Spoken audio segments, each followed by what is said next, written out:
ہر ایک انسان کی قیامت اس وقت آ جاتی ہے جب وہ فوت ہو جاتا ہے. یہ چھوٹی قیامت ہوتی ہے. بڑی قیامت کب آئے گی؟ اس سے پہلے کچھ نشانیاں ہوگی. سب سے پہلے یہ ہے کہ امام مہدی آئیں گے، دجال آئے گا، پھر اس کے بعد حضرت عیسیٰ علیہ السلام آئیں گے جو دجال کو قتل کریں گے، پھر اس کے بعد یاجوج ماجوج آئیں گے، پھر یاجوج ماجوج ختم ہوں گے، پھر عیسیٰ علیہ السلام کی وفات ہوگی، اور پھر اس کے بعد 10 اور نشانیاں سامنے آئیں گی. پھر اور کچھ نشانیاں ہوں گی کہ جس میں سورج مشرق کی بجائے مغرب سے، ایسٹ کی بجائے ویسٹ سے نکلے گا. پھر اسی طرح 3 بڑے زلزلے آئیں گے، اور جو بڑے کانٹیننٹس ہیں وہ کٹ کے الگ ہو جائیں گے. یعنی زمین کا جو پورا ایک فارمیٹ ہے، یہ نقشہ ہے، وہ تبدیل ہو جائے گا. پھر اسی طرح یہ ہے کہ اسموک اٹھے گا جو لوگوں کو حشر کے میدان کی طرف لے چلے گا. پھر اسی طرح اور بھی بہت سی نشانیاں بتائی گئی ہیں جن کے بتانے کے اس وقت میرے پاس ٹائم نہیں. ایک کتاب ہے قیامت کی نشانیاں، اگر آپ اس کو پڑھ لیں تو آپ کو بہت سی باتیں پتہ چلیں گی. چھوٹی بڑی تقریباً 60 سے زیادہ نشانیاں ہیں جو ہوں گی. پھر اس کے بعد انشاءاللہ تعالی قیامت آ جائے گی. جب قیامت آئے گی تو سب سے پہلے سور پھونکا جائے گا. آپ کو سور کے بارے میں پتا ہے کہ کیا چیز ہے؟ ٹرمپٹ. اس میں بلو کیا جائے گا، اور ٹرمپٹ میں بلو کرنے کا وقت کیسا ہوگا کہ حضرت اسرافیل علیہ السلام جو سور پھونکنے والے فرشتے ہیں، صاحب السور، وہ کیا کریں گے؟ یعنی کہ سور کس طرح پھونکیں گے؟ کہتے ہیں کہ وہ ایک ہارن کی طرح کی ایک چیز ہوگی کہ جس کے اندر وہ بلو کریں گے. حدیث میں آتا ہے کہ انہوں نے اپنا منہ کے اندر ہوا بھر رکھی ہے، جیسے ہوتا ہے نا جب پھونکنا ہوتا ہے جیسے ہم ایسے کر لیتے ہیں منہ کو، اور ہاتھ میں اس کو پکڑا ہوا ہے اور کان لگائے ہوئے ہیں کہ کس وقت اللہ تعالیٰ حکم دے اور سور پھونک دیا جائے.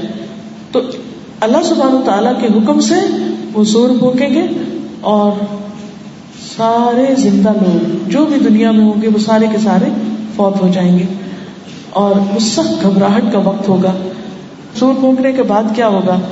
صرف انسان نہیں بن جائیں گے بلکہ ساری مخلوق ختم ہو جائے گی. سمندروں کی آگ بھڑک اٹھے گی، یعنی جتنے بھی بڑے بڑے اوشنز ہیں یا سمندر ہیں وہ اذا البحار فجرت، بھڑک اٹھیں گے، پھٹ جائیں گے. پھر اسی طرح جانور سارے اکٹھے کر دیے جائیں گے. زمین پر شدید قسم کے زلزلے آ رہے ہوں گے، اور پہاڑ اپنی جگہ سے چل پڑیں گے. پہاڑ کیسے ہو جائیں گے؟ دھلی ہوئی روئی کی طرح، رنگین روئی کی طرح ہو جائیں گے. اور اس طرح سارے کے سارے لوگ ختم، اور ستارے ٹوٹ جائیں گے، سورج چاند بے نور ہو جائیں گے، اور اس طرح ہر چیز ختم ہو جائے گی. اور اس کے بعد جب تک اللہ چاہے گا انسانوں کو مارے رکھے گا. پھر دوبارہ سور پھونکا جائے گا. پھر لوگ اپنی اپنی قبروں سے نکل اٹھیں گے اور اٹھ کر حشر کے میدان کی طرف بھاگنے لگیں گے جہاں ان کا حساب کتاب ہوگا. زمین کو ایک بالکل میدے کی سفید روٹی کی طرح بالکل پلین بنا کر چھوڑ دیا جائے گا، جس پر سارے انسانوں کے کھڑے ہونے کی جگہ ہوگی، اور سارے فرشتے آ جائیں گے ایک آسمان سے، دوسرے سے، تیسرے سے، چاروں طرف سے زمین کو گھیر لیں گے. 50,000 سال کا وہ دن ہوگا حشر کا میدان، جس میں وہ انتظار کر رہے ہوں گے کہ کس وقت اللہ سبحانہ وتعالیٰ ہمارا حساب لے. پھر حضرت آدم کے پاس جائیں گے، حضرت نوح کے پاس جائیں گے، حضرت ابراہیم، حضرت موسیٰ، حضرت عیسیٰ کے پاس، لیکن وہ انکار کر دیں گے کہ ہم اللہ تعالیٰ سے کچھ نہیں کہہ سکتے، آج ہمیں اپنی جان کی فکر ہے. پھر حضور صلی اللہ علیہ وسلم کے پاس آئیں گے. اس وقت اللہ سبحانہ وتعالیٰ ان کو اپنی ایسی حمد سکھائیں گے جو اس سے پہلے کبھی نہ سکھائی ہو. پھر وہ اللہ تعالیٰ کی تعریف کریں گے. اللہ سبحانہ وتعالیٰ فرمائیں گے کہ اب اٹھیں، مانگے، جو آپ مانگیں گے دیا جائے گا. تو آپ یہ ریکویسٹ کریں گے، شفاعت کریں گے کہ یا رب العالمین حساب شروع کیا جائے.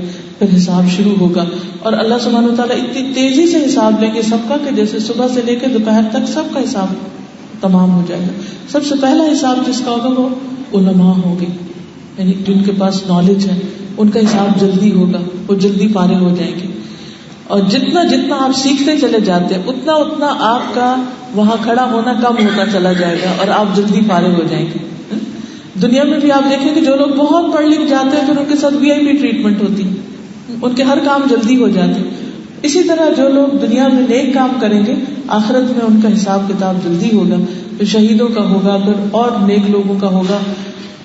اور جو کفار ہوں گے ان کو تو سیدھا کا سیدھا جہنم میں لے جایا جائے گا، کیونکہ ان کے پاس تو کوئی اچھا عمل ہے ہی نہیں کہ وہ تولا جائے. بہرحال پھر اس کے بعد جو جس چیز کو ڈیزرو کرتا ہوگا اس کے مطابق جنت میں جائے گا. حساب کے بعد لوگ نبی صلی اللہ علیہ وسلم کے پاس حوض کوثر پہ جائیں گے اور وہاں پر پانی پیئیں گے کیونکہ اتنی سخت پیاس لگی ہوگی سب کو, سخت گرمی اور تھکاوٹ کا دن ہوگا, ہر کوئی اپنے اپنے پسینے میں ڈوبا ہوا ہوگا. وہاں سے فارغ ہو کر پھر پل صراط آئے گا. پل صراط پر جب جائیں گے تو امانت اور صلہ رحمی کھڑے ہوں گے اور بڑے بڑے اس کے اوپر کانٹے لگے ہوئے ہوں گے. کچھ لوگ آنکھ جھپکنے کی دیر سے گزر جائیں گے, کچھ لوگ بجلی کی رفتار سے گزریں گے, کچھ تیز ہوا کی طرح, کچھ اونٹ بھاگنے کی طرح, کچھ خود اپنے بھاگنے کی طرح, کچھ چل رہے ہوں گے, کچھ گھسٹ رہے ہوں گے.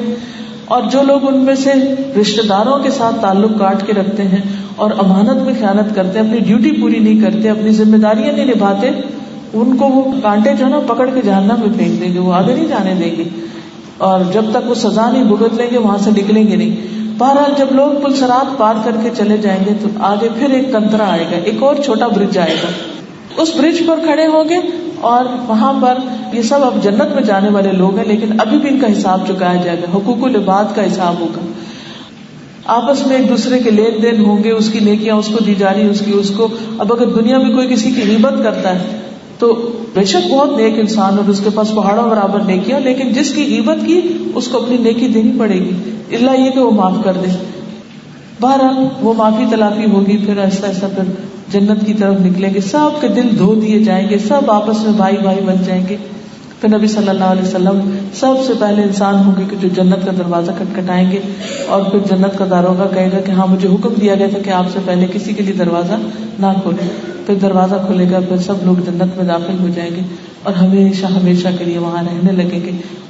اور اسی طرح جو برے لوگ ہوں گے ان کو جہنم میں پھینک دیا جائے گا. جہنم کے 7 دروازے ہیں, جنت کے 8 دروازے ہیں. کچھ لوگوں کو جنت کے ہر دروازے سے آواز آئے گی, اور کچھ لوگ ایسے ہوں گے کہ جن کو جہنم میں ان کے اعمال کے مطابق ان کے دروازے سے گزار کر اس لیول پر ان کو بھیج دیا جائے گا. تو پیاری بیٹیوں, پیاری بہنوں, یہ ہے وہ دن جو ہم سب پر آنا ہے, جس سے ہم بھاگ سکتے نہیں. اس کی تیاری ہمیں آج کرنی چاہیے. جو کچھ ہم کر رہے ہیں ہر کام کوالٹی کا کرنا چاہیے, اور اللہ سبحانہ و تعالیٰ کو خوش کرنے کے لیے کرنا چاہیے. چاہے ہم کتنا بھی تھک جائیں, چاہے لوگ کچھ بھی اپریشیٹ نہ کریں, کوئی بھی ہمیں فائدہ نہ ہو, لیکن پھر بھی ہمیں اپنی آخرت کی فکر کرنی چاہیے. اور اس کے لیے سب سے پہلی چیز جس کا حساب ہوگا وہ نماز ہوگی. اپنی نمازوں کی پابندی, اور اس کو پوری اچھی طرح سیکھ کے وضو کیسے کرتے ہیں, نماز کی شرائط کیا ہے, کن چیزوں سے نماز نہیں ہوتی, ان سب چیزوں کو اچھی طرح سیکھ لیں.